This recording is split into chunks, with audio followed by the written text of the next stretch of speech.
السلام عليكم ورحمة الله وبركاته. هناخد النهاردة أسئلة لبعض الطلبة. حلل ص أس 3 زائد ص زائد 30. طيب عشان نحلله هنا بصينا لقينا المفروض ان احنا بيكون عندي الأس زوجي. طب احنا بصينا هنا اهوت الأس مش زوجي، وهنا الأس مش نص الأس الأولاني، فده مقدار ما ينفعش ان احنا نحلله. فأنا عندي تحايل ان انا ممكن أعمله. ايه هو؟ ان انا هخلي الصاد أس 3 بنزلها زي ما هي، زائد صاد زي ما هي. ال 30 دي ممكن أحللها، أخليها تتقسم لعددين مجموعين لبعض، بيكون بحيث ان يكون في عدد منهم عدد مكعب ليه جذر تكعيبي. فلقيت ان ال 30 دي ممكن اخليها بتساوي 27 زائد 3. فحاجه اقسم ال 30 دي اخليها، هنقول 27 زائد 3.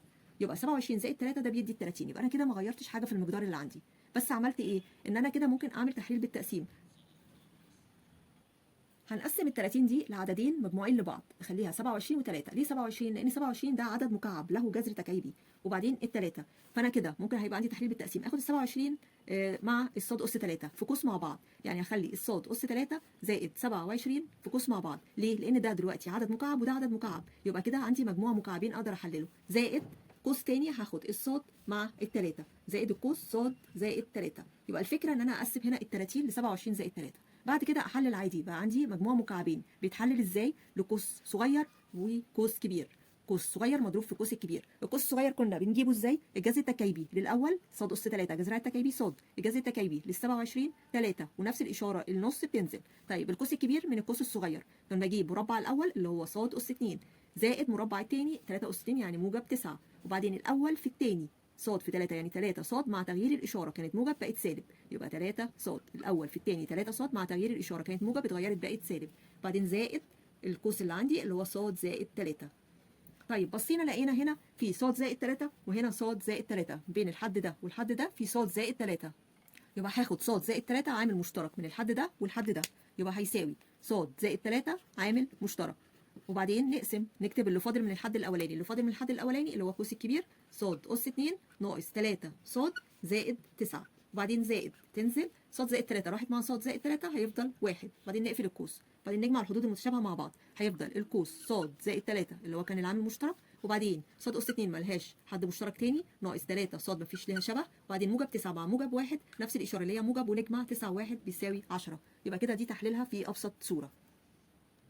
حلل أ أس 3 زائد ب أس 3 ناقص أ ناقص ب، لقينا هنا اهوت 4 حدود، يعني كده تحليل بالتقسيم. هناخد أ أس 3 زائد ب أس 3 في قوس مع بعض. ليه؟ لأنه كده هيبقى مجموع مكعبين، ده عدد مكعب وده عدد مكعب، فيبقى على طول ده على طول رمزين مكعبين، يبقى ده مجموع مكعبين بينهم علامه زائد لهم جذر تكعيبي. وبعدين سالب هناخدها هنا عامل مشترك، ناخد بالنا السالب هفتح قوس هتغير الاشارات اللي بعديه.